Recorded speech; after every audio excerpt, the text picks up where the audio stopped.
my motto is I like to kind of alleviate suffering a little bit. I think it makes me feel good to make people happy. So whether that is laughing with me or at me, I would love to laugh with you. But if it's at my expense, it's okay, as long as I made your day a little bit better.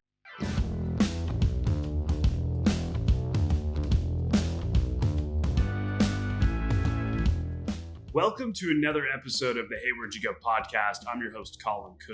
The goal of Hey Where'd You Go is to catch up with former prep, collegiate, and professional athletes showcasing what they're doing today.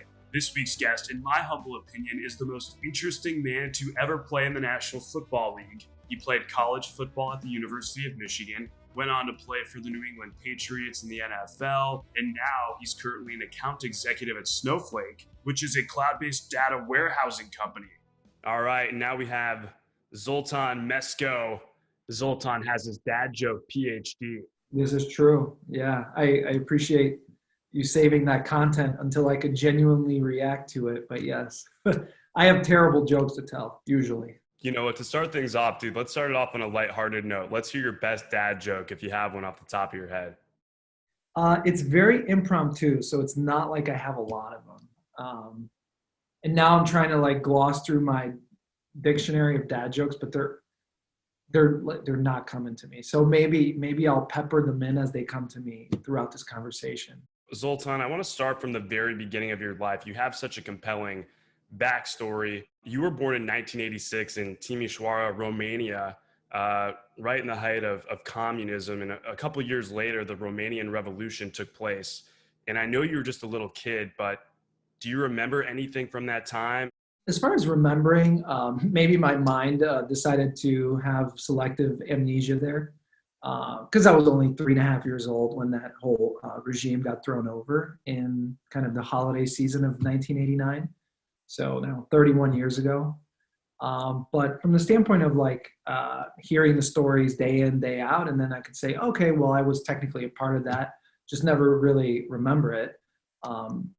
Yeah, it's quite eye-opening to where I've come from. Of course, I always forget my roots. You know, people do say never forget your roots. I mean, can't really operate under always remembering stuff. But yeah, it's good to reflect back on where I've come from such a terrible time in kind of a second world, I'll call it, country.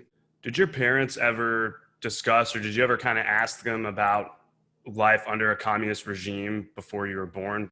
Yeah, I think that's the biggest, piece that's kind of eye-opening to people. So both my parents are fairly educated. They're both engineers. My dad went to that master's level in whatever postgraduate schooling, but both engineers. And, it's very eye-opening to people to imagine that they were both, I should say each, making $100 a month. And that's not exaggerating. And food may have cost just slightly below what it costs here, as far as that shopping cart index that they use to kind of gauge consumer index something. And gas for our car was costing about the equivalent of $9 per gallon. So, of course, our car was sitting in the parking lot most of the time. It was only used for emergencies. Oh, it's raining, let me take the kid to school, rather than have him myself walk, a mile or two to school when I was in, first, second grade. And funny enough, just another example of communism is that my parents put down that car payment, 100% down payment on that car. And 5 years later, they received the car. So that's how communism works, basically. And, you have to kind of fine tune stuff once you got the car, because no one really cared. There was no competition to make a good product. So once you got that car, you had to kind of tighten up the bolts so then it wouldn't fall apart if you drove over 40 miles an hour, let's say. So you're not even getting a complete vehicle, really. You wait that long and there's... Yeah. You're getting a Ford Pinto, the thing that exploded if you got rear-ended. If you remember that thing. I do remember that. Yeah, but very much, no air conditioning car. There's a story, that I tell a lot with my mom when I was 1-year-old. It was my first birthday. She went out to the egg store, like specific egg store. There was no supermarkets, with her little like coupon, like, you could get like 2 dozen eggs for the month, and then they would check you off the list, like, all right, that's your quota for the month. She picked that up. By the way, she waited in line for 3 hours. She got the eggs. She was jogging home, tripped on the curb, and smashed the eggs as she was falling. So she cried for another like 3 hours after 3 hours of waiting. So that's kind of like giving you idea of like what they had to endure, right? That's crazy to think about because it's the simplest of tasks, right? Going to get eggs, like you said, nowadays, you go to the supermarket, you go in, unless you go to Trader Joe's, you're going to wait a while, but you wait 5 minutes, you grab it, you're out. Same with a car. You purchase a car, you get the vehicle that day, you drive it off the lot, and it's complete. Not to dive too deep into the human philosophy or psychology, but we adapt fairly quickly, even on mentality's sake. And to me, it's like as if it never happened. And I'm sure with my parents as well, right? They use the same Instacart services of today. But 30 years ago, they were doing that, waiting in line at the egg store for 3 hours. Pretty ridiculous. Was the goal for your parents to get you guys to the United States or just get out of Romania in general? Yeah, just get out in general. So we have some like German lineage or whatever, genetics. So they tried to prove out like, all right, if we can, prove out to this Romanian government, and this was after communism, because you were not allowed to leave Romania, right? If you had to leave, you had to run across the border and get shot. Technically, that was the risk. So Nadia Comaneci, who was a Olympian gold medalist gymnast, did that. I believe she went to some, I don't know the full story, but I believe she fled with her husband or then fiance or something. But yeah, you literally had to flee, and there was tons of more stories like that. Funny enough, you speak of the weather in Cleveland. So our heating in Romania under communism was not turned on until after the Thanksgiving timeframe. So you were wearing 2 to 3 sweaters in a 40 high 40s, low 50s degree apartment, right? Which is ridiculous. You had one channel, right, that came on 1 hour a night. You got 40 minutes of like propaganda news, then 10 minutes of weather, and then 10 minutes of cartoons. So of course that's when my parents were like stuffing food in my face because I was paying attention to the cartoons. But even from the standpoint of cooking, you had these propane tanks that you got one a month. My grandfather, who was not of the communist ideology, actually joined the Communist Party just kind of as an eavesdropper, like, if I hear any like anti-speak against this regime, I honor, to report these people, right, to whistleblow. And he got a second tank of propane to cook and heat the house with before that Thanksgiving surge of energy, right? So obviously he never reported anyone. He was just like, yeah, just give it to me. I'll join. Yep. But yeah, that's how you kind of had to get along. And, jeans, you couldn't get jeans. You have to go through kind of like connections and kind of the black market to get blue jeans, right? It's ridiculous. It puts so much into perspective, for a guy like me. I was born and raised in Southern California where, like we talked about, if you want to go get eggs, you go to you go to the market. If you want jeans, you go on oldnavy.com or wherever you want and buy them. It really puts things in life in perspective because those little things we take for granted now because it's so easy. Growing up there, post-communism, were sports a big part of your life out there? Like, what was that scene? What did that look like? I think there was a big emphasis put on sports, funny enough, with a communist regime. I mean, sports in general is kind of like your marketing arm, right? Even at a university, like, why are sports emphasized so much? Because they actually drive enrollment, and enrollment drives demand.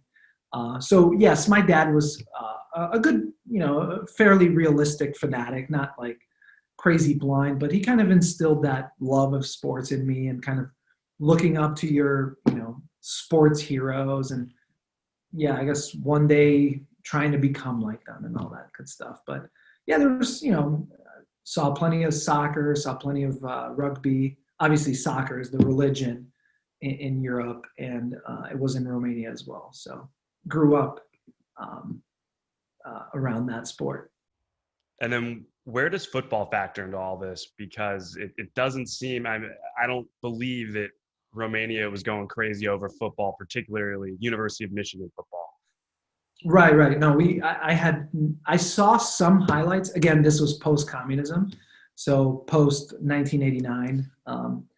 It was, I saw some highlights. Oh, they played the Super Bowl yesterday, and it was like a 15-second clip of like, someone like ripping the other person's head off, and I was like, oh, that's pretty violent. So that's all I knew about football until I came to the U.S. But then I got acquainted to it. I saw that there was a part where you kick the ball, and I was like, maybe I can transfer these soccer skills to football. You never wanted to be the guy that was decapitating somebody else, right? There are certain times, even today, where I do want to, get a little angry with work. But no, of course, on a day-to-day basis, I was never that kind of aggressive. But yeah, I just found it very intriguing that there was a kicking aspect to it. There was a skill involved. And of course, there's skill involved in all aspects, all positions of football. So to me, that only came later, that realization.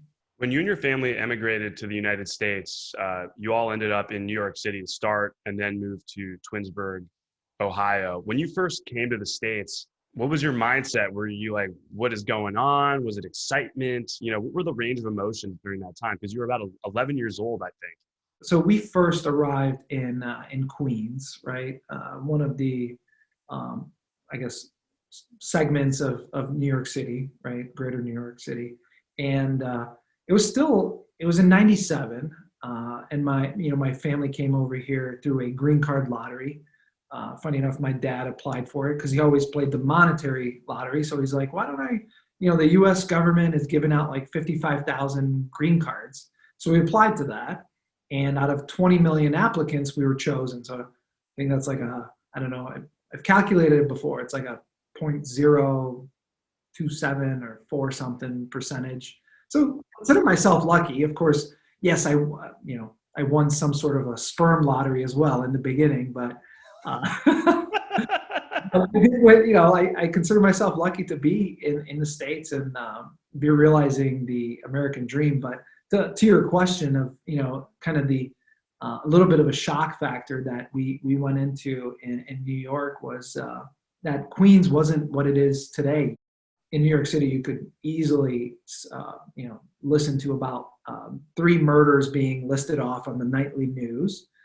So my mom was like, wow, this is terrible. Like in her Eastern European accent, she said, this is worse than communism. So she threatened to move back. She's like, this is crazy.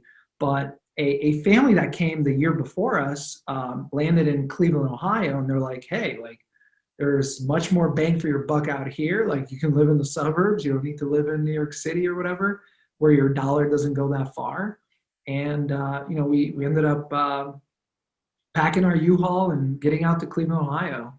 And I find myself here today. 23 years later. That's amazing. It is difficult though when you move from a place, communism, post-communism, then you come to the States and you're free, yet you hear about the turmoil, like you said, in New York City at that time, and you're like, wait a second, I left my native country to come here.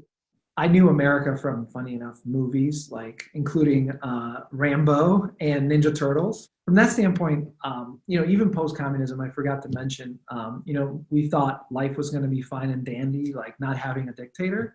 But what ended up happening was hyperinflation set in to the point of like, we were all millionaires in our local, monetary figures, but your dollar or your local money, which was called the leu or the lei, Romanian lei, didn't go that far, right? So you had access to all these products now. I mentioned you didn't have access to blue jeans before, and you only had rations.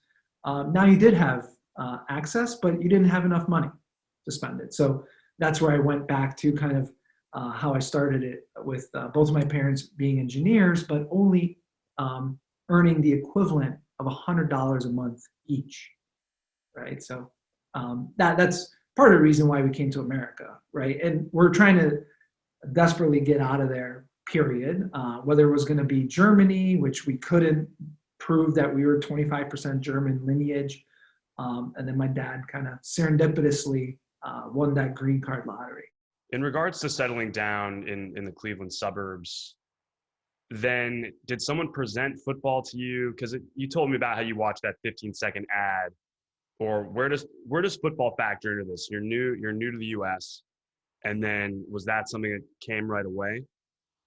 It was in, I think, 8th grade gym class. The gym teacher, phys ed teacher, decided to play kickball that one day. And it was, baseball combined. I didn't even know, I did know some of the rules of baseball. Of course, I was Indians fan growing up. As soon as I had picked it up, all right, what are the rules? But really didn't see the combination before. And, someone just told me, aim for the rafters over there. That's a home run. And I was like, all right, I'll go up there. And of course, ball came bouncing awkwardly, and I struck the ball, and it hit one of the gym lights, and it, exploded it, and people had to run. I may have done it on purpose, that was my foul ball. And then the gym teacher came up to me after that, and it's like, all right, so you either have the option of paying for that light, or we're losing our kicker on the varsity football team. So if you could kick for us, that would also pay for it. The rest is history from 8th grade and on. That's an amazing story. You take out the light, and they're like, "Hey, Zoltan, you're either going to pay for this, or you're going to come kick for us." Was it ever a question in your mind what you were going to do? Yeah, of course it was tongue in cheek. Sorry, Right, I interrupted. But to me, I saw the attendance of soccer attendees. It was friends and family, and I saw Friday Night Lights in America, especially in the state of Ohio and California and Florida and Texas. Pretty major football and attendance and interest in high school football. So I saw a couple of thousand people, and I was like, "Holy crap!" And look, there's cheerleaders. That's awesome.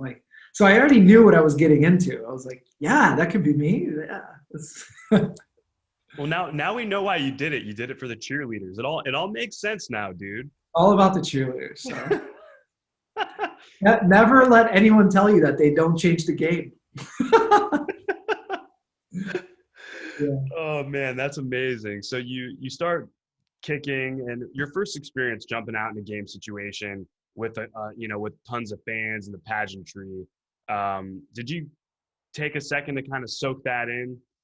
I think I was already I was too reactive in the moment. Didn't take too much of a proactive stance at it. I only learned after on how to kind of calm myself down. But I think the first or second game, I had the urge of puking. That's how nervous I became. Right, as a freshman. Funny enough, I was 6'3", 150 pounds, so soaking wet. Every 10 yards, I had to pull up my football pants because my butt wasn't big enough. And your parents, were they nervous at all though for you to play football? Because it's such a physical sport, but when you present yourself as a punter and a kicker, I feel like that's your easy streak to play in. Yeah, I mean, it goes hand in hand with me mentioning that I was a twig, right? 6'3", 150. And my mom's again, in her Eastern European accent, "No, you're gonna die." "No, Mom, I'm gonna kick the ball." But yeah, once in a while you get hit as the kicker as well, or the punter. But yeah, it's after I convinced her that I wasn't playing a collision position, then it was welcomed by her. And when you started having success on the football field, did that come as a surprise, or is that something that after booting that ball up into the rafters during kickball, where you kind of anticipated something like that happening? So I wouldn't say I was really good at kicking my freshman year in high school. The big magnitude of jump in power and a little bit of skill refinement in kicking the ball came from my freshman to sophomore year, when I discovered the weight room, and I dedicated myself. And funny enough, I gained 55 pounds freshman to sophomore year. So I was then became 6'3", 205. You gained 55 pounds? 55 pounds. And all that protein powder. all that protein powder. And funny enough, like I just stuffed my face until, it reached the esophagus. Wow. I mean, I think I was impressed with myself when I was playing hockey that I gained 15 pounds from sophomore to junior year of high school, but you totally just took a crap on that with the 55 pounds gain. Yeah, it's just like I was very like back. So like there was lots to be gained back, right? It's not like I was the average 6'3" person. So there was a big frame, and the first time I had ever gone out of, I'll call it homeostasis, right? Never having lifted before. Did anyone ever look at you, the coaching staff, as someone to play on defense or a quarterback? Because although I know you were small your freshman year, but didn't they ever look at you and say, "We don't want you to kick. We want you to do this"? Funny enough, you're hitting all the right notes in chronological order. Um, when they saw me at 205, they're like, "Oh, hey, would you like to try tight end and defensive end?" I was like, "All right, I guess I'm like big enough to take a hit." And funny enough, my mentality, like, I was never there to like collide every practice, and that's way back in the day when you had to do like 2 days and hit every single day. And by the time I got to week 5 out of a 10-week high school football regular season, I was like, guys, I can't do this. Call me whatever you want to call me, but I'm just going to focus on kicking. And that was a blessing in disguise because the opportunity cost, I was doing very well. I mentioned I took a leap in skill level and strength. That was, a big leap. And, it allowed me to be whatever first team all conference that year as a punter, kicker. That I was kind of like, if I focus on this, tight end, defensive end thing, like it's not going to happen. And funny enough, I didn't like getting hit. I didn't like hitting. I always thought you had to lead with your head. So I constantly got headaches. So ibuprofen was part of my diet. And then funny enough, I was a straight A student in high school, except for one class that I took in the fall of my sophomore year, which is when I was playing defensive end, tight end. And that was like, hindsight 2020, that's like, right, it does kind of affect your cognitive ability a little bit.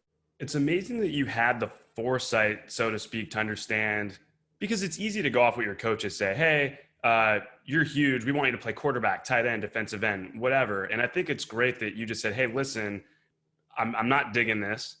I want to focus on kicking and perfecting that craft.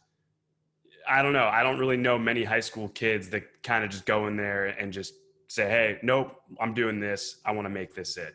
Well, that's the thing, right? I had the stance, the kind of, let's call it the leverage or the negotiation stance where I could say that, right? It's like, well, are you okay with me providing you the best punting and kicking in the conference? Of course, like you're not going to kick me off the team, right? My last game in my freshman year in high school, I discovered that someone could get college paid for playing football, especially kicking an oblong leather object through uprights or punting it a spiral, right? I was like, oh my God, that's when I dedicated myself. I was going to say like the motivation to gain all that weight. And funny enough, I didn't have the goal of gaining 55 pounds. I was just like, I was literally when, my parents took me to Catholic mass, I would pray like, oh, please let me get to 170. And when I reached 170 in like 2 to 3 weeks, I was like, please let me get to 180. And I was like, oh, how high can I take this, right? You topped out at 205. Right. Yeah. So, but by my senior year in high school, I got to like the 240 range. So That's so funny. I feel like I did the same thing back in high school. I'd go to Temple and I'd be like, man, I'm 4'11", 112. Like, can I please get to 120? Got to 120. Can I please get to 123? And then that was it. yeah, and if you want to go down that path, like I feel like any type of faith I might have had back then, I kind of look down upon it because it's like I really used it as a rabbit's foot rather than like, hey, there's more to this than asking what you want, what you seemingly think you want. But that's maybe another conversation for another day. But if you want to dive down the rabbit hole, be my friend, be my Dude, guy. we can dive down. Well, we have lots of rabbit holes that we have to cover. We have faith. We also have dad jokes because people say I'm not even a dad. I'm not even married. I still don't have anything in So my head. I'm so it's sorry. it's all good. It has to be natural. I get made fun of all the time for having dad jokes, and people are like, those are not funny. I said, dad jokes, it's the best type of humor. And I put a period at the end of that too. My motto is I like to kind of alleviate suffering a little bit. I think it makes me feel good to make people happy. So whether that is laughing with me or at me, I would love to laugh with you, but if it's at my expense, it's okay. As long as I made your day a little bit better. Like I feel like just giving in general makes the majority of humans feel good. I agree, especially now. I mean, you think about what we're in now in the middle of this pandemic. I mean, you can't even see people's faces, but you could just tell, like, if you look into somebody's eyes, you could tell what's happening. And it's terrible. And to your point, if you can make someone smile or laugh for a second to alleviate that, I think that's huge. And I have a similar thing. I tell people if I can make one person laugh or smile per day, I've done my job. A lot of people think that's a very low bar, but I don't think it is because it takes one person and then maybe they get inspired and then that kind of channels out. Yeah, yeah. No, I love that viewpoint. And I wish I could be reminded of it every day. Maybe I'll put a piece of paper up there. Just, it's free to smile and be nice. And I think to that extent, you mentioned the pandemic, but I also think like it extends into the political divide that we have today, with the polarization of views. And honestly, like, and the cream of the crap rises to the top on Twitter and social media and whatnot. So that sucks because it really doesn't represent the majority of the voices, but kind of the small little subset of voices get kind of retweeted and liked to the top. So you think, oh, everyone believes this, but when you get into a conversation like that, going back to like giving, like just give your attention, give your open-mindedness a little bit. Like I'm not saying you have to be convinced, just kind of like listen to each other. A lot of the stuff would be alleviated. I love that, especially now, but not even just, I don't want to put a focus on now. It should be taken pandemic or not, whatever's happening in the political arena, that your approach is great. And I think that'll serve tons of people in a positive way. And people that you won't even know that you made an impact with. Were you a goofball on the football team? I was a goofball in general, like kind of the class clown. And I think, some of it has served me well. Funny enough that, this self-reflection had to happen. So I like the entertainment part, even joking with, the most serious people out there, like a Bill Belichick or a Lloyd Carr, or, once you get comfortable and like you can push those buttons and it's like, nothing bad will happen. I tend to push those buttons, but of course, like sometimes there's times where you need to be serious, and I've kind of started to separate those two, which is a good thing. I just some of the self-awareness, kind of like, oh, you shouldn't have said a joke while that serious topic was being discussed. Like, but yeah, hey, we're human, we learn, and as long as we're self-aware, that's fine. I'm just like you. I've slowly been learning over the years how to how to channel, okay, Collin, this is an appropriate time to say something funny. Hey, Collin, this is not an appropriate time to say something. It's a challenge. Yeah, I mean, even my wife tells me like, "Hey, here was the line. You jumped over it. Like, didn't even toe it. You jumped over Jumped. it." But is it okay if I jump right back? Like, no. I think so. I think if you jump over and then you have a 5 second window. This is just my theory, Zoltan. So take it Yeah, for yeah. you jump back, you're good. That negates everything.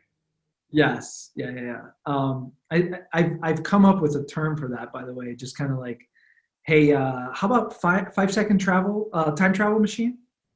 Okay, forget about I said. Oh man, that's awesome. I want to hear more about you trying to make Bill Belichick laugh. I feel like those stories are great. But first, I kind of want to go back to I want to go to the recruiting trail. You were recruited by Michigan, obviously, Ohio State, USC, and a few other schools. Why Michigan over Ohio State? You're living in Ohio. Everyone loves the scarlet and gray.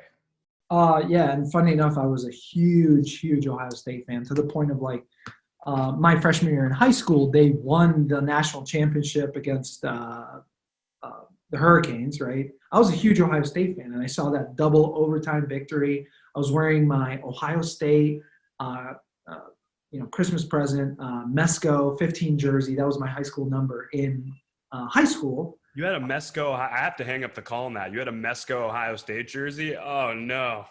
Yeah. Oh no. And then the way I got recruited by Michigan was I had laid out 14 different camps that I was going to go to and showcase my kicking abilities. And my mom was like, hey, you do know that, like, and she was all about academics all the time. You do know that Michigan has a camp coming up, so do you want to sign up? And I was like, yeah. I mean, as much of a bigot as I was, let's call it, like, blind faith fanatic of Ohio State, still there was that little seed in me where I was giving the respect to them, right, to the Michigan. And while I was saying, oh, screw Michigan, I always had that respect. And when I went up to their camp, of course, Ohio State that year did not need a punter. So sadly, I did, I was kind of like, well, I'm not going to Ohio State, I guess.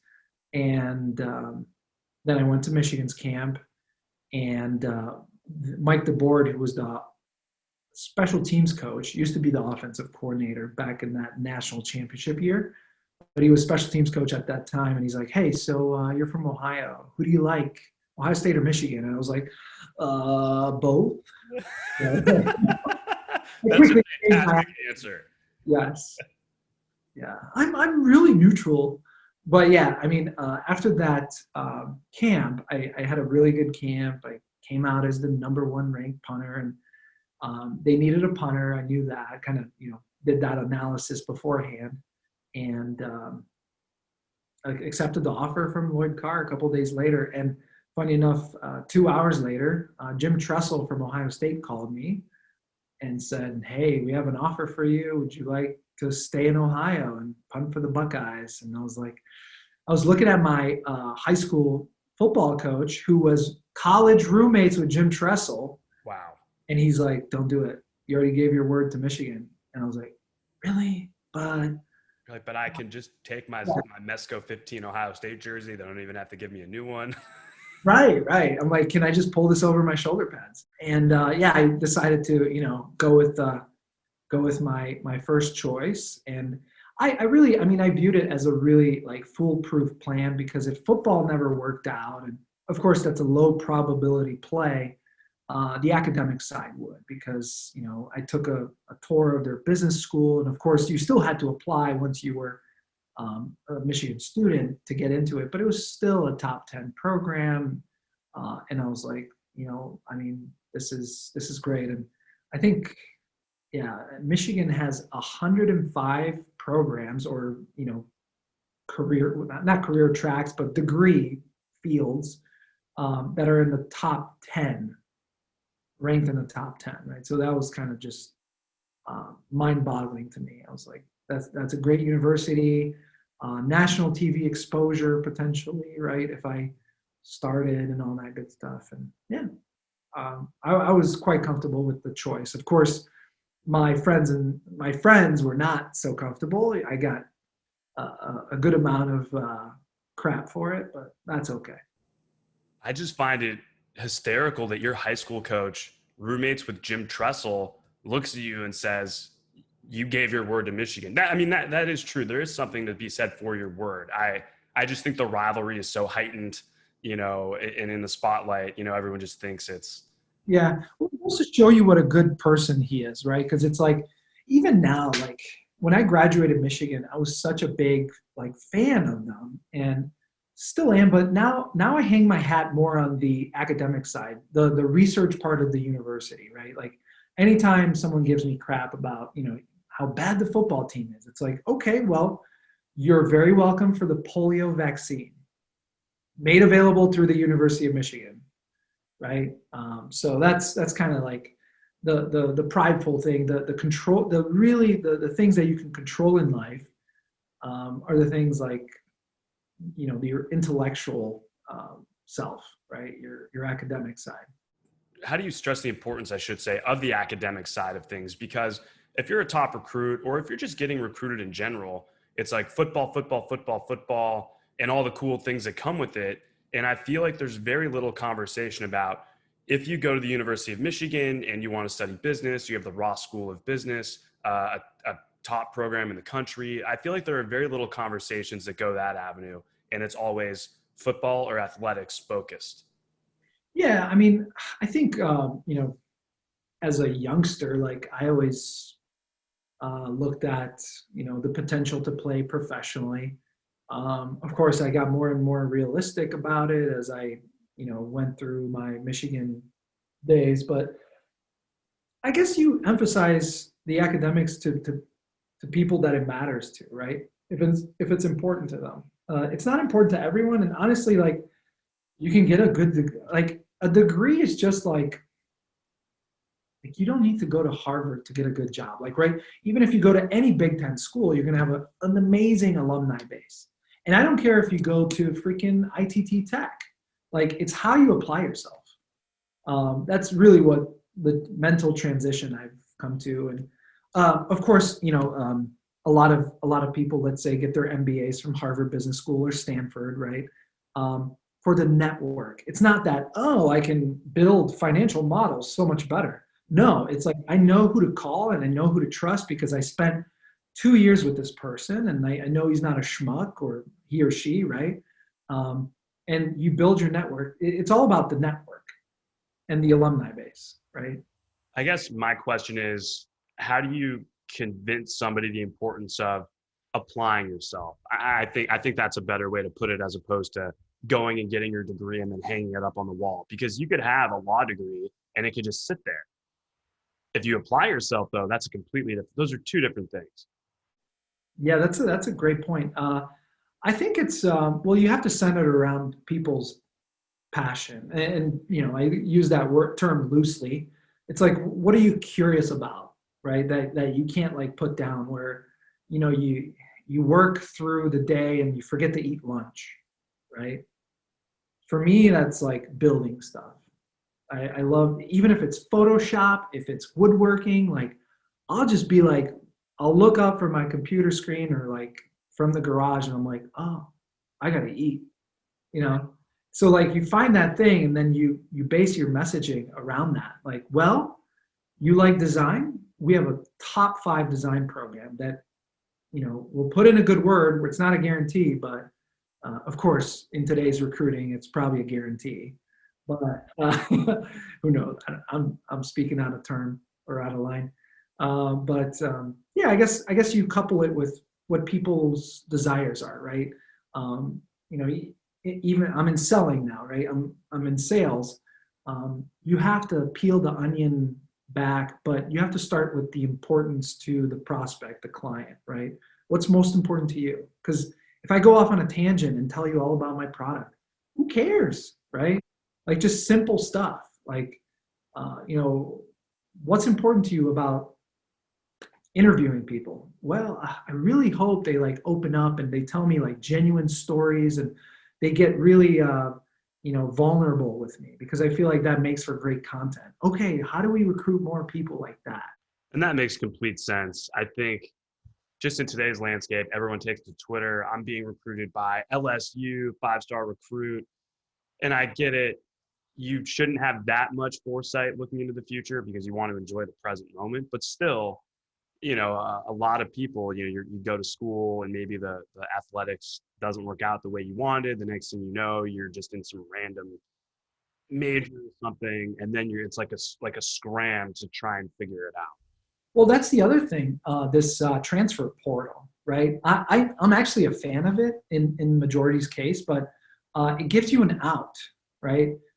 Whereas like I really didn't have that out at Michigan, because if I would have transferred somewhere, I would have had to sit out a year. No, I didn't want to do that. So it's kind of like, there was a stickiness to it. But if I was stuck at Michigan, at least I had a good degree to fall on. right? And again, that's again a loose term, like a good degree. Well, what does that mean, right? I've met plenty of executives who went to, like local schools. And that's a great point. And that's if young journalists ask me, I always tell them like you can go anywhere to get the sheet of paper, but it's what you do with that sheet of paper. Like, are you going to hit the ground running? Are you going to work your butt off? Are you just going to sit on the couch and eat sea salt and vinegar Lay's potato chips, which those are fantastic, by the way. I highly recommend. I was going to say, is this sponsored by a sea It's salt not, but chip company? maybe we go ahead and we do it. We get this particular, we get the Zoltan Mesko interview sponsored by Sea Salt, and we get those chips for life. What do you say about that? Perfect. I'm all for it. At Michigan, was it difficult to balance being a Division I football player and attending the Ross School of Business, or did you find that to be fairly easy to manage both? Not so easy. I guess it had to do with a little bit of sacrificing. I wish I was, I had the schedule of kind of the regular student that attended Michigan, where I could go out Tuesdays, Thursdays, Fridays, Saturdays. That sounds about right. Yeah. Right across the board. So I didn't really have that. Now the springtime is a little more loose, but you still have, spring ball. So it's not too loose. But yeah, of course. But during the season, it's such a lockdown, and it's really it equates out to a 40-hour work week after all the travel and training, because our practices went from, I think you had to be in the building around 1:30, and then you left at 7:30. And then you went to do your homework. And of course, it sucks to do your homework while you're physically exhausted. I can't even imagine with the guys that had hitting positions, right? When you look back at your Michigan days, you guys never beat Ohio State. Is that something that upsets you to this day? Is it kind of like, whatever? I'm glad it happened. This and people can call me out on it, like, no, you're not. But okay, like, all right, so I'll give you that. But even if 1% of me right now is being genuine, I'm glad it happened. I'm glad it happened, because it really got me out of the mindset of like football is everything and your whole identity is wrapped up in it. Like, for instance, like when I got to Michigan's campus, my first day, I wore a cutoff T-shirt that said "Football is life." Chad Henne called me out in the training room. He's like, wait till like a couple months from now. And he was right. Like, yeah, never got to beat the big rival who I kept going back to for Thanksgiving, right, into the state of Ohio, and got plenty of crap for it, right? What happened? Well, it stung less and less every year, and then I started to realize that the experience that I got from Michigan, from the classroom and the classmates, even friends I made outside of football, stay in touch with way more of those classmates outside of football. That was really the true worth for me. Versus like, I funny enough, I see even my age group, the recruiting class from Ohio State, they're still living in the glory days of like, do you remember when we beat Michigan for the Big Ten championship? And it's like that's all they do and talk about. And it's like, time to cut the cord, time to move on. There's more to life. And that's kind of what it made me realize. It's like if you told me I had a magic wand and to make it happen, I'd be like, yes, kick their ass 5 years in a row. Let's go. But it kind of just got what I needed, not what I wanted. It's okay to reflect on the past, but living in it is a totally different thing. I mean, if you're living in the past, it's impossible to grow as a person. I get that, but I do understand if you had the magic wand. I was hoping you weren't going to say that you wouldn't change a thing, because I know Zoltan, if you had that wand, it would be 60-0 5 years straight. Correct. And wouldn't you like, if you had the magic wand, to go straight to the top of broadcasting? Of right? course. Take over Monday Night Football right now. Of course, I'd be lying to you. If I said anything other than that, I would hope you'd call me out on this podcast. I feel like when we're on our deathbed and we look back on it, I'm like, I'm so glad I struggled through this. And like Adam Sandler's movie Click, where he has a remote control and he can fast forward life and he can pause it and he can mute people from arguing with him, right? It's kind of like, I wish I had that sometimes, but it's like, if I fast forwarded to, let's say, a successful time in my life. What good is that? It's kind of like waking up in someone else's shoes and it's like, oh, I was already born on third base, but I never got to experience the struggle and appreciate what it took to get here. And that's an important message. All those moments, even when they really suck, they're so imperative to growth and just the circle of life, so to speak. But again, as humans, we seek the easiest path, right? So I'm still lying to you if I'm telling you that that's the whole case, right? I still want to get rid of my challenges at work and whatever, life, family, like whatever it is. Like, I wish my kids didn't scream and they ate more, at dinner or something. I'd be lying to you if I didn't say that I wanted to fast forward through some of that stuff or get rid of it. But again, when you have distance and time, that's when you're like, okay, I'm glad it happened. I totally get that. And you obviously were there. You redshirted your freshman year. You were there. You picked up a master's degree in sports management while at Michigan. So you get your 4-year degree from Ross, master's in sports management, and again, you're still playing college football, and you graduate with both. What did that mean to you and your family? Well, it goes back to my parents were never going to have enough money to send me to a college without getting a loan out. And I was like, well, I have to earn a scholarship somewhere. So that was my number one goal. So it was huge to me that not only did I get a bachelor's degree out of it, but a master's as well. And, I was unscathed with debt coming out of it because my parents came over with, $10,000 in traveler's checks after having sold everything they have ever owned up to their late 30s. And when you left the University of Michigan, did you think that you'd be drafted in the 5th round by the New England Patriots? It was becoming more and more a reality that there might be a little bit of a future in the NFL for me, but again, my emphasis was very much on academics as well. Like even on draft day when, Bob Kraft and Bill Belichick spoke to me like, hey, we're going to take you in the next pick. So congratulations, get ready for practice. And I was, the following week, I still had finals to take care of in my master's program. So yeah, from that standpoint, like I always kept it pretty realistic, even in the off seasons during my NFL career. I always, I took an internship at a private equity firm. I did some kind of a product, consumer goods, product development boot camp through the NFL. I did a NBC Universal boot camp through the NFL. So anything that all right, prepare me for life after football. That's really great that you took advantage of those opportunities and you sought out the opportunity as well. So basically you were prepared no matter what in 2010. You were ready. Football, great. If it happens, it happens. But if not, you were prepared just to move on and jump right into the real world. Yeah, I mean, I was sort of ready. It was definitely a shock to get sorry to use the term big boy job, but to go into the corporate world.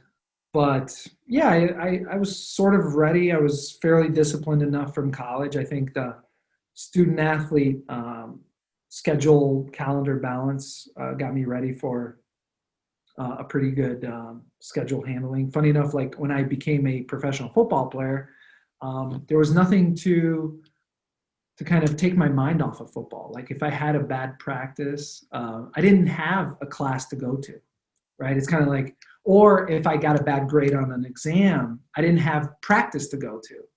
So there was nothing to take my mind off. So it's almost like it was a blessing in disguise to be too busy in college.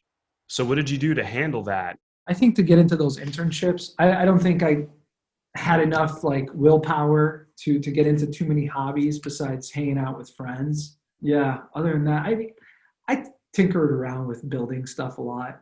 Funny enough, like even when I was a youngster, college, all throughout the NFL, just, kickers are weirdos. Kickers, punters are weirdos. They're always manipulating their equipment. So I feel like you just fall in line with that and kind of progresses outward. But yeah, I think I took up like some piano lessons at one point and, just anything. Well, and you speak 4 different languages, Romanian, Hungarian, German, English, and you're conversational in Spanish. So did some of that happen in your off time, or was that just growing up? You've learned all. That was growing up, yeah. So ever since, not practicing, those languages have all deteriorated for me. At one point, I was very fluent in Spanish because it's very similar to Romanian, but I'm a Hungarian who was born in Romania, so both of those language were, Hungarian and Romanian were kind of like the default. Then I went to German school because my parents kind of were like, well, if we're going to go to Germany, like, might as well put you in a German school in Romania. It's come in handy for like, some, finding commonalities within relationships to be able to speak German and just riff off like some funny terms or whatever.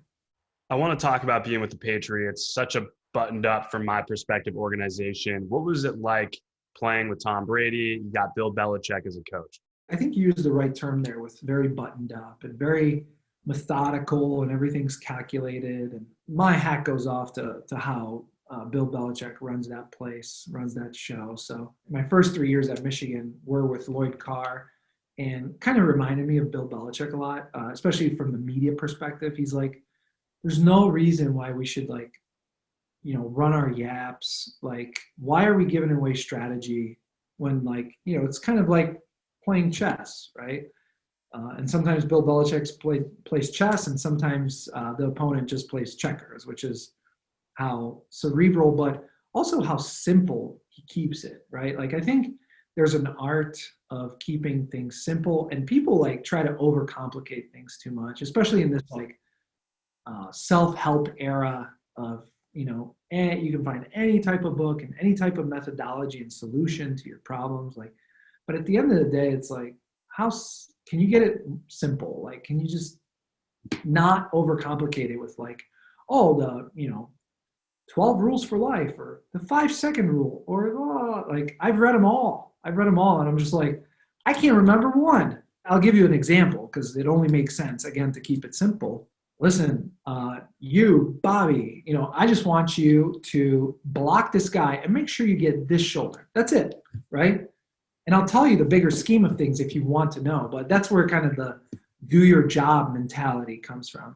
And he keeps it so simple, and he breaks it down like, never ever, as a cornerback, try to deflect the ball with your near hand. You always, you kind of secure the tackle with your near hand and then go with your above hand, like your farther hand, right? And you practice that like day in and day out. And funny enough, there was this drill where you carried the ball and just half speed, you tried to strip the ball and rake it out and punch it out and anything. We always did that almost like as a warm up. And lo and behold, our turnovers went through the roof as far as the caused fumbles, interceptions, all that stuff. It went through the roof just because you're making it muscle memory and you're keeping it simple and you don't think about it.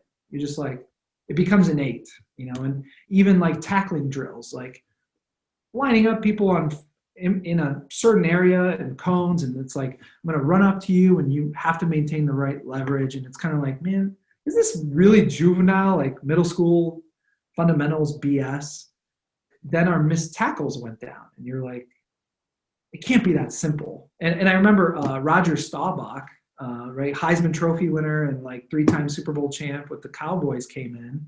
He told us, just do the ordinary stuff every day, and people will think at an aggregate level, people will think you've achieved something extraordinary. But I never got that. And I myself, I tried to look for the most complicated way sometimes. And I'm no, just sometimes it's just simple. Isn't it amazing how we tend to overcomplicate everything? It blows my mind because a majority of the things, like you said, like that drill, you're thinking, why am I doing this? Why am I doing this? And then the turnovers go up. You're wow, that's it. And me as an outsider, I'm thinking, oh my God, they probably drew up this brand new XZ352 play, when in reality, none of that ever happened. Or even, they use, this new application that they deploy to all the players with machine learning and artificial intelligence to make sure their retinal focus is focused in more optimally into the ball and to rake it out. It's like, no, we literally did pee-wee drills.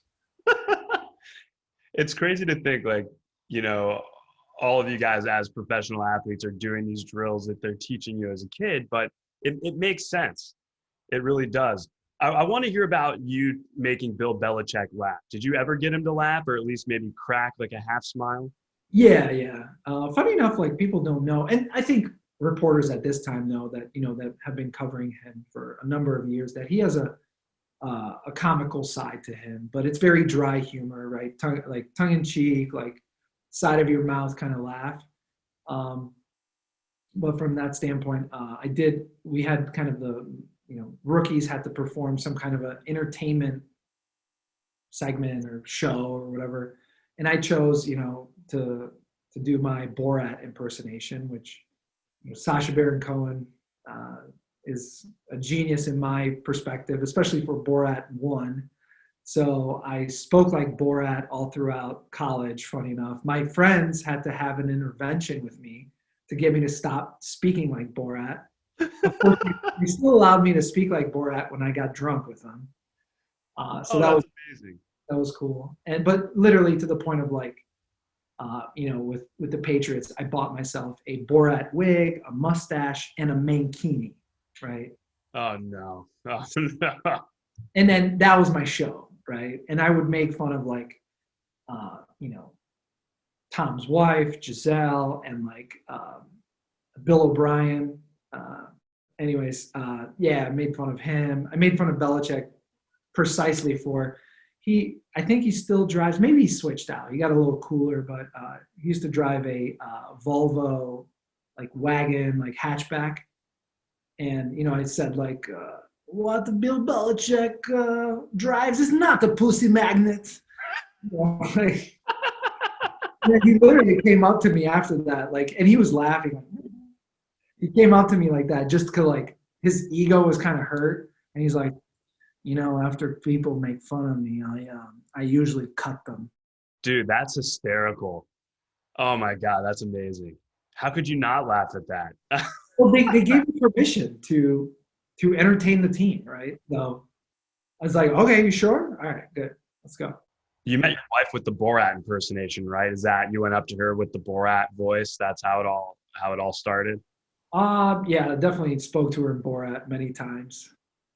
That was again like when it was kind of trained out of me to stop doing it sober. Uh, so yeah. Dude, that's amazing. Oh my God. I never thought in a million years. I had a hunch that you'd be good at doing a Borat impersonation, but that was spot on. So I mean, the Patriots liked it, like the organization liked it. So to the point of like, I ran an open auction or whatever, not open auction. I was the auctioneer, like going once, going twice, right? Selling off like, tens of thousands of dollars worth of like value for a charity for the Patriots organization. But they're like, we need you to be in Borat. I was like, okay. It's like, this is actually paying off. Great. That's why they drafted you, right? I don't know if you knew this, Zoltan, but I got an email saying that they drafted you solely because of the Borat impersonation skills. It was a cherry on top, really. You never used that on the football field, did you? You didn't ever like punt the ball and then run by somebody and say something in a Borat. You never did any of that. No, I was too serious. Funny enough, like I'll go full circle with the comedic relief, right? When I stepped on the football field, it was almost like I meant business, and even like kicker, snapper, who the triangle of faith, whatever you want to call it, like you spend all your time with them, and they're like joking around in pregame. I'm like, no, we need to like kill right now, right? Like, and they tried to snap me out of it. It was just like, no, I was taking it too seriously. You went into protein mode. Yes, bro team mode. Protein mode. All about the protein. No, there was no protein on the sidelines. I should have brought my shaker. Yeah. Oh my God. That would have been amazing. You have the protein shaker on the sideline. Wow. After the punt. So obviously you spent time with the Patriots for a couple of years. You went on to Pittsburgh, spent some time with the Bengals and Cincy. Once your playing career kind of started winding down, what made you decide to exit the game of football and enter the world, that you were always prepared to enter? I'll keep it simple on that thread. Why I decided to quit football is because the phone stopped ringing. I don't know if you noticed, but I strategically asked you that question. After the Bengals, and I did just a quick Band-Aid job for the playoff game in 2014 for them. So that after that, I was getting tryouts. I want to say like I either got like 6 or 7 tryouts. I won't be vulgar here, but I pooped my pants. Not literally, but when it was time to showcase myself. And funny enough, I did very well when there was no need for a punter, and I did very poorly in tryouts when the punter was injured for the season. Of course, there was always like, 3 or 4 punters brought in. So you had to win that 3 or 4 punter competition. So I got first place, I'll call it. Anytime the punter was like slightly dinged up or monitoring his situation, and then never happened because they never needed a punter, or it was an off-season situation, I never did well, where I could have made the roster for like entering training camp. Or when there was like an ACL tear or like someone broke their clavicle, right? And they needed surgery and they were out for sure. Never did well. Why that was the case? Any reason, any insight? Not sure. Just kind of worked out that way, I guess. But maybe it was, I think a lot of things in life are mental too, right? Like even when, when I was out of football as a free agent, like when I was not with a team, I desperately wanted to get back on a team. And then when I got a call to fly out for a tryout, when they brought me in, for some reason at that point, I stopped wanting to be in football. Like just, in that 6 or 7 separate times, I was like, oh, I want to be on the team. No, I'm kind of nervous. Probably like fear of failure, right? I couldn't get out of my head. And now, again, hindsight 2020. Funny enough, when the tryout was over, that spiked right after. I'm talking right after, like as soon as I like put my jeans back on to like wait for like the final word if I made the team or not. That's when I was like, I hope I make it. Right. But during that tryout, I was kind of like, oh, I'm so done with this. It was so weird. It was kind of like self-sabotaging myself. I don't know how to describe it, but. Do you think some of it had to do with your aspirations outside of football? Because from my perspective, that always seemed to be on the table. No, I'll follow that thread because there's some truth to it. I was like, again, going back to the identity wrapped up in football. I kind of like, I didn't like the stigma of like dumb football player. So I always like tried to do better at that, especially in the classroom in college. And then when kind of that proving ground went away, when I could be like, oh, look at my exam score. Looks like I did better than you. And I'm a dumb jock, so I took a lot of pride in that. But then when that went away in the NFL, somehow I like lost the way to like prove that I was like more than just a football player, right? I don't know if that makes sense or not. Do you think you really had to prove anything though? I don't think it was all mental, right? And it's like, well, then you break it down. Well, it's like, well, what's the point of life? Well, it's to be intellectual and make something of yourself. Well, it's like, well, what does that mean? Because does it matter in the end? Like, not really. Like, right? Like Shakespeare, to quote Shakespeare, nothing is as fleeting as fame, right? The day you die is, or the day you retire is the day people start forgetting you. Like, funny enough, like perfect example. Drew Bledsoe, who I believe might make the Hall of Fame or is in the Hall of Fame. I know he's in the Patriots Hall of Fame. Didn't come about Twitter until I started playing. He was retired by then. I had more followers. I still have more followers, I think, than Drew Bledsoe. How is that possible? Because people started forgetting about him, right? You kind of like get forgotten into irrelevancy. People wrap your identity with football or one singular thing when in reality, like that shouldn't define somebody. That's a part of you, but it is not you as a person. And I think that's the challenging part, not just for athletes, but for maybe broadcasters who get out of broadcasting and then they go into something else. I will tell you, like, a thought that raced through my mind a lot was I extrapolated or projected into the future a lot because I was, my second year, I was second in the league in net punting average. So I was like, oh my God, this could be a 10 to 15 year career. So I extrapolated into the future and I'm like, I'm going to retire close to 40 years old. Then what? I'm sure I would have found something, but I was kind of afraid of that. And it goes back to like irrational fears that are like based in no evidence whatsoever. In some ways, I feel like it's almost human nature. How could you not have some sense of fear? Like, oh, what am I going to do after, when you've dedicated yourself to one thing in particular for so many years? Yeah. Yeah. And it's funny, like our problems, no matter what they are, we always find problems, right? Like, even if you don't have financial problems, you evolve to make problems for yourself. Almost like as humans, we always find a way to like conjure up some type of a challenge. I do it all the time. I hate it.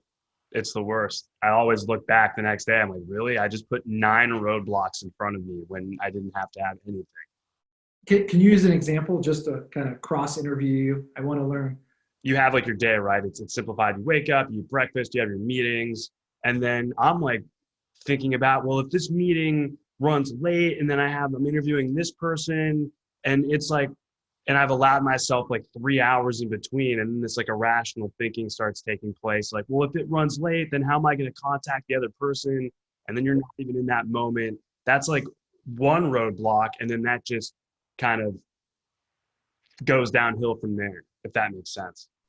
Yeah, no, I'm following. And the other thing I think about is like whether you're growing up in, white picket fence, American dream lifestyle, and like in, let's say, a war-torn country, somewhere in the Middle East, let's call it, right, or Africa.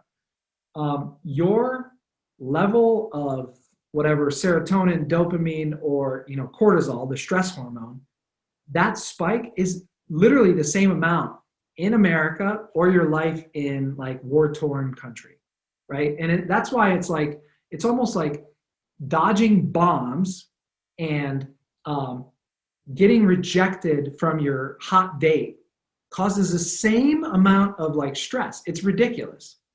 And that's why we kind of have to step back sometimes, going full circle. Sometimes I forget where I came from. You hit on it. It's about perspective. In those moments, I think, especially the older we get, or at least you hope that you can step outside and really look and be like, wow, really? And then use that moving forward.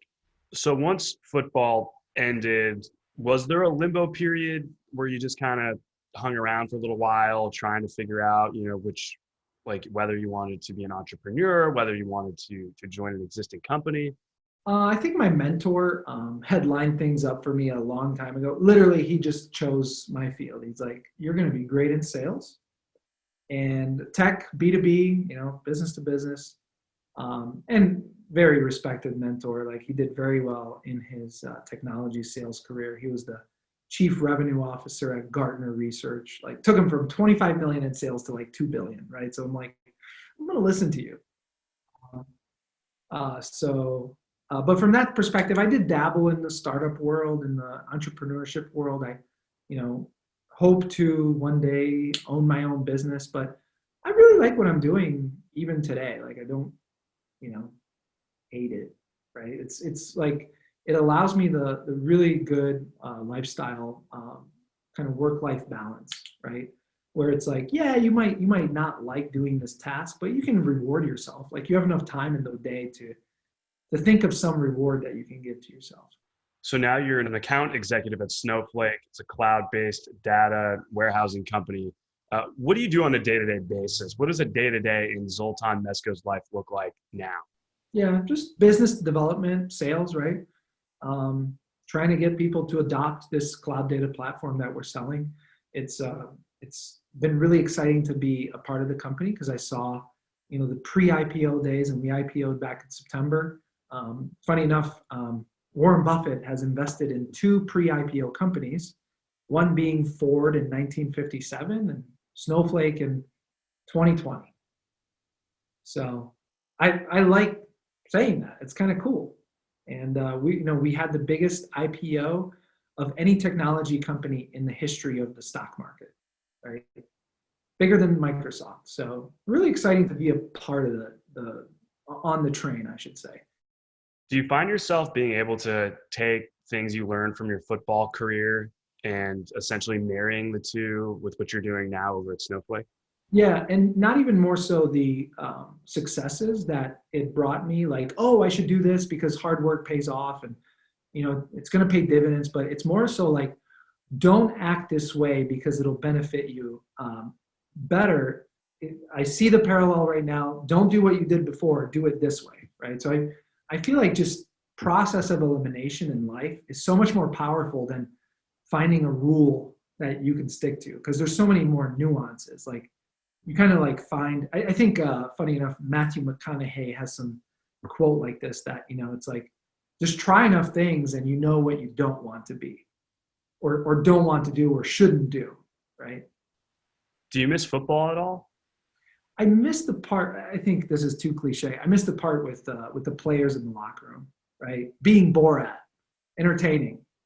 But I get to entertain with dad jokes with clients, right? There's plenty of times where it's like, that was close to an HR violation, but don't hold it against me, guys. Are you, that's too funny that you're dropping the dad jokes, but with your clients, especially if they have a family, they're going to understand it. And that's I think it's a good connectivity point, because you don't, even though that we're both in corporate America, you don't want to be so corporate to the point where like people are like, wow, like this dude is so stuffy right now. No, you got to show your human side a little bit. Yeah, right. There has to be a healthy, just something that we talked about earlier, something that the two of us work on. There has to be a healthy balance. There's nothing wrong with dad jokes if you yourself recognize that it's a terrible joke. It's like, I'm self-aware.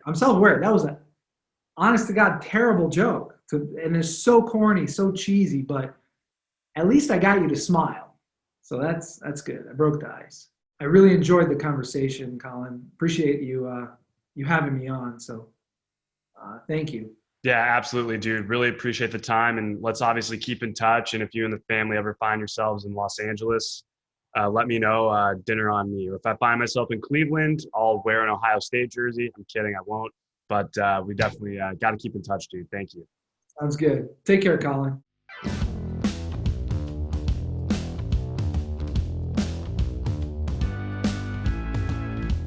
For more amazing stories with former athletes, check out Hey Where'd You Go on Apple Podcasts, Spotify, and a video version on YouTube. Plus, don't forget to check it out on social media. That's at Collin Kushner on Twitter, Instagram, and Facebook.